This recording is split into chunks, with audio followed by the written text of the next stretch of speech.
നമസ്കാരം, 4K ന്യൂസിലേക്ക് സ്വാഗതം. പലസ്തീനിൽ ഇസ്രായേൽ ഒക്ടോബർ 7 മുതൽ ആരംഭിച്ച യുദ്ധം ഇന്നും തുടരുകയാണ്. മനുഷ്യത്വരഹിതമായ നിരവധി പ്രവർത്തനങ്ങളാണ് ഇസ്രായേൽ സൈന്യം ഗാസയിൽ ചെയ്തു കൂട്ടുന്നത്. സാധാരണക്കാരെ വരെ കൊന്നൊടുക്കുകയും എന്തിനു പറയണം പിഞ്ചു കുഞ്ഞുങ്ങളെ പോലും സൈന്യം വെറുതെ വിടുന്നില്ല എന്നത് മൃഗീയ നടപടി തന്നെയാണ്. അതേസമയം ഇസ്രായേൽ സൈന്യം കാട്ടിക്കൂട്ടുന്ന പല അതിക്രമങ്ങളിലും അന്താരാഷ്ട്ര തലത്തിൽ അന്വേഷണം വേണമെന്നാവശ്യപ്പെട്ട് ഹമാസും പലസ്തീനെ അനുകൂലിക്കുന്ന മറ്റു പല രാജ്യങ്ങളും മുന്നോട്ട് വന്നിട്ടുണ്ട്. എന്നാൽ ഇതാ മറ്റൊരു ആവശ്യവുമായി ഹമാസ് ഉൾപ്പെടെ രംഗത്ത് വന്നിരിക്കും. ഗാസയിലെ പലസ്തീനുകളെ വധശിക്ഷയ്ക്ക് വിധിച്ചെന്ന് ചൂണ്ടിക്കാട്ടി ഇസ്രായേൽ സൈന്യത്തിനെതിരെ അന്താരാഷ്ട്ര തലത്തിൽ അന്വേഷണം വേണമെന്നാണ് ഹമാസിന്റെ ആവശ്യം. ഇസ്രായേൽ കരയാക്രമണത്തിൽ ഒക്ടോബർ 7 മുതൽ വടക്കൻ ഗാസ മുനമ്പിൽ ഇസ്രായേലി സൈന്യം 137 പലസ്തീൻ സിവിലിയന്മാരുടെ സംഗ്രഹ വധശിക്ഷ നടപ്പിലാക്കിയെന്നതിനുള്ള തെളിവുകൾ തങ്ങളുടെ പക്കലുണ്ടെന്ന് ഹമാസ് അവകാശപ്പെടുന്നതായി AFP റിപ്പോർട്ട് ചെയ്തു.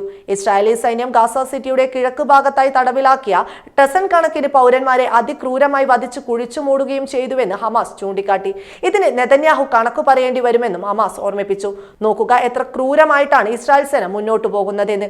ഒരു തരത്തിലുള്ള മാനുഷിക പരിഗണനയും പലസ്തീൻ ജനതയ്ക്ക് ഇസ്രായേൽ നൽകുന്നില്ല എന്നത് തീർത്തും ലജ്ജാവഹം തന്നെയാണ്. കൊടും ക്രൂരതയാണ് സൈന്യം ഇപ്പോഴും ഗാസയിൽ നടത്തിക്കൊണ്ടിരിക്കുന്നത്.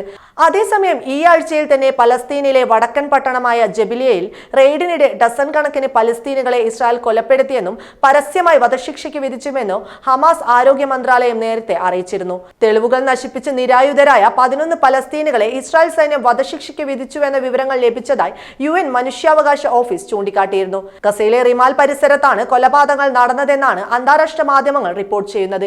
യുദ്ധക്കുറ്റമെന്ന് ആരോപിക്കപ്പെടുന്ന സൈനിക നടപടികളിൽ അന്വേഷണം നടത്തണമെന്ന് ഇസ്രായേലിനോട് UN മനുഷ്യാവകാശ ഓഫീസും ആവശ്യപ്പെട്ടു. നിലവിലെ ഒരു ബുൾഡോസറിന്റെയും സൈനിക വാഹനങ്ങളുടെയും അകമ്പടിയോടെ ഇസ്രായേൽ സൈന്യം ജനീനിലേക്ക് കടന്നതായി വഫ വാർത്താ ഏജൻസി റിപ്പോർട്ട് ചെയ്തു. ബെത്ലഹേം, ജെറിക്കോ, ക്വാലാൻഡിയയിലെ അഭയാർത്ഥി ക്യാമ്പ്, ഹെബ്രോൺ, യാട്ട, നബ്ലസിന്റെ തെക്ക് ഭാഗമായ ബെയ്റ്റ, കാരിയാട്ട് പട്ടണങ്ങളിലും ഇസ്രായേൽ സൈന്യം റെയ്ഡുകൾ ചെയ്തതായി റിപ്പോർട്ടുണ്ട്. ഇസ്രായേലിന്റെ ഈ നരനായാട്ട് അവസാനിപ്പിച്ചില്ലെങ്കിൽ സാധാരണക്കാരായ പലസ്തീനുകൾക്ക് ഇനിയും ജീവൻ നഷ്ടമാകും. എന്നാൽ ഗാസയിൽ അഴിച്ചുവിടുന്ന ഈ കൊടിയ ക്രൂരതയ്ക്ക് ഹമാസിന്റെ ഭാഗത്തു നിന്നും ശക്തമായ തിരിച്ചടി ഏൽക്കുന്നുണ്ടെന്നും റിപ്പോർട്ടുണ്ട്.